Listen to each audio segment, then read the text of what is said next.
ಮುನಿಯಪ್ಪ ಅವರು ಅಸಮಾಧಾನ ಹಿಂದಿನ ಕಥೆ ಅದು ಏನು? ಕರ್ನಾಟಕ ಕಾಂಗ್ರೆಸ್ಸಿನ ಅಧಿಕಾರ ಹಂಚಿಕೆ ಮುಗಿತು ಅನ್ನೋಷ್ಟರಲ್ಲಿ ಇವಾಗ ರಾಜ್ಯ ರಾಜಕೀಯದಲ್ಲಿ ಹೊಸದಾಗಿ ಒಂದು ಚರ್ಚೆ ಶುರು ಆಗ್ತಿದೆ. ಹಾಗಾದ್ರೆ KH ಮುನಿಯಪ್ಪ ಅವರು ರಾಜೀನಾಮೆ ಕೊಡ್ತಾರಾ? ಹಾಗಾದ್ರೆ ರಾಜೀನಾಮೆಯ ವಿಚಾರ ಇದಿಲ್ಲ ಯಾಕೆ ಬಂತು? ಇದರ ಸಂಪೂರ್ಣ ಮಾಹಿತಿ ನಾ ಈ ವಿಡಿಯೋದಲ್ಲಿ ಕೊಡ್ತಾ ಹೋಗ್ತೀನಿ. ನೀವು ನೋಡ್ತಿದ್ದೀರಾ ಪಬ್ಲಿಕ್ ನ್ಯೂಸ್ 18. ನಾನು ಸಲ್ಮಾನದ.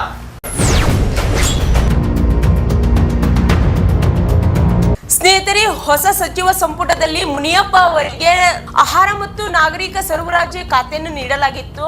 ಆದರೆ ಮುನಿಯಪ್ಪ ಅವರಿಗೆ ತಮ್ಮ ಅನುಭವ ತಕ್ಕಂತೆ ಮತ್ತು ತಮ್ಮ ಹಿರಿಯತನ ತಕ್ಕಂತೆ ಅವರಿಗೆ ಖಾತೆ ಸಿಕ್ಕಿಲ್ಲ ಎಂಬ ಅಸಮಾಧಾನ ಎಂದು ಕೂಡ ಹೇಳಲಾಗುತ್ತೆ. ಇದೇ ಸಮಯದಲ್ಲಿ ಹಿರಿಯ ಸಚಿವರಾದ ರಾಮಲಿಂಗಾರೆಡ್ಡಿ ಅವರ ರಾಜೀನಾಮೆ ಕುರಿತು ತಮ್ಮೆಲ್ಲರಿಗೂ ಗೊತ್ತೇ.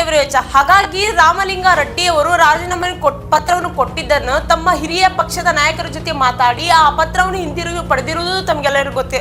ಹೀಗಾಗಿ ಒಬ್ಬ ಹಿರಿಯ ಸಚಿವರು ರಾಜೀನಾಮೆ ಕೊಟ್ಟರು, ಮತ್ತೊಬ್ರು ಅಸಮಾಧಾನ ವ್ಯಕ್ತಪಡಿಸಿದ್ರು. ಹಾಗಾದ್ರೆ ಕಾಂಗ್ರೆಸ್ ಒಳಗೆ ಎಲ್ಲವೂ ಸರಿಯಾಗಿದೆಯಾ ಅನ್ನೋ ಪ್ರಶ್ನೆ ರಾಜಕೀಯ ವಲಯದಲ್ಲಿ ತುಂಬಾ ಸದ್ದು ಮಾಡ್ತಾ ಇದೆ. ಇದಲ್ಲದೆ ಮತ್ತೊಂದು ಸುದ್ದಿ ಹರಡ್ತಾ ಹೋಗ್ತಿದೆ. ಅದೇನಂದ್ರೆ ಮುನಿಯಪ್ಪ ಅವರು ತಮ್ಮ ಪುತ್ರಿಗಾಗಿ ತಮ್ಮ ಸಚಿವ ಸ್ಥಾನವನ್ನು ತ್ಯಜಿಸಿದ್ದಾರೆ ಎಂಬ ಈ ಒಂದು ಹೇಳಿಕೆ ಕೂಡ ತುಂಬಾ ವೈರಲ್ ಆಗಿದ್ದು ತಮ್ಮೆಲ್ಲರಿಗೂ ಗೊತ್ತೇ ಇರುವ ವಿಚಾರ. ಆದ್ರೆ ಈ ಸುದ್ದಿ ಈಗ ಮುನಿಯಪ್ಪ ಅವರು ಮಾಧ್ಯಮದ ಸಂಯೋಜಕರು ಸ್ಪಷ್ಟವಾಗಿ ತಳ್ಳಿ ಹಾಕಿದ್ದಾರೆ. ಅಂದ್ರೆ ರಾಜೀನಾಮೆ ಪತ್ರ ಇಲ್ಲ, ರಾಜೀನಾಮೆ ಬಗ್ಗೆ ಅಂತಿಮ ನಿರ್ಧಾರ ಇಲ್ಲ, ಪುತ್ರಿಗಾಗಿ ಬಿಡ್ತಾರೆ ಅನ್ನೋ ಸುದ್ದಿ ಸತ್ಯವೇ ಅಲ್ಲ. ಹಾಗಾದ್ರೆ ಅಸಲಿ ರಾಜಕೀಯ ಸತ್ಯ ಏನು? ಯಾಕಂದ್ರೆ ಮುನಿಯಪ್ಪರು ಸಾಮಾನ್ಯ ನಾಯಕರು ಅಂತೂ ಅಲ್ಲ. ಯಾಕಂದ್ರೆ ಸತತವಾಗಿ 7 ಬಾರಿ ಕೋಲಾರದಲ್ಲಿ ಸಂಸದರಾಗಿ ಕೆಲಸ ಮಾಡಿದ್ದಾರೆ. ಅದಲ್ಲದೆ ಕೇಂದ್ರ ಸರ್ಕಾರದಲ್ಲಿ ಸಚಿವರಾಗಿ ಕೆಲಸ ಕೂಡ ಮಾಡಿದ್ದಾರೆ. ಇಂಥ ಹಿರಿಯ ನಾಯಕರು ತಮ್ಮ ಅನುಭವ ತಕ್ಕ ರಾಜಕೀಯ ಜವಾಬ್ದಾರಿ ಸಿಗ್ಬೇಕನ್ನೋ ನಿರೀಕ್ಷೆ ಕೂಡ ಇರುವುದು ಸಹಜ. ಇದೀಗ ಮತ್ತೊಂದು ಬೇಡಿಕೆ ಕೂಡ ಕೇಳಿ ಬರ್ತಾ ಇದೆ.